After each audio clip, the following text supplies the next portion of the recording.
কহে খুকি, বয়ফ্রেন্ডের দেয়া রজনীগন্ধা ফুলের থেকেও স্বামীর দেয়া পুঁইশাকে বেশি ভালোবাসা পাওয়া যায়। বয়ফ্রেন্ডের দেয়া চিপ চকলেটের থেকেও স্বামীর সাথে বসে খাওয়া ভর্তা ভাতে বেশি মজা পাওয়া যায়। বয়ফ্রেন্ডের বুকের মাঝে অনিশ্চয়তার ভয় থাকলেও স্বামীর বুকে শান্তি ভরসা পাওয়া যায়। তবে কিছু কুটনি মহিলার জন্য তোমার শান্তির ঘর দখল হয়ে যেতে পারে। এজন্য প্রেম করে দেহের শক্তি অপচয় না করে ভবিষ্যতে স্বামীকে জবরদখল করে রাখার জন্য শক্তি সঞ্চয় করো। এতে তোমার ভবিষ্যতেই লাভ হবে। বর্তমান সময়ে স্বামীদেরও বিশ্বাস নেই, বয়ফ্রেন্ডেরও বিশ্বাস নেই। যে কোনো সময় দুটো পল্টে নিতে পারে। বুঝতে পেরেছো?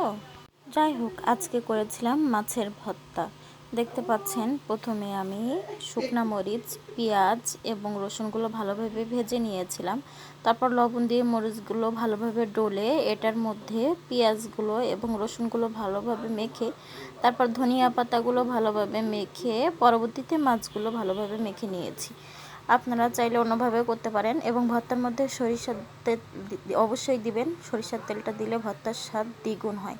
সরিষার তেল না হলে ভর্তার কথা ভাবতেই পারি না আমি। অনেকে আচারের তেলও ব্যবহার করেন, এতে ভর্তার স্বাদ আরও দ্বিগুণ বেড়ে যায়।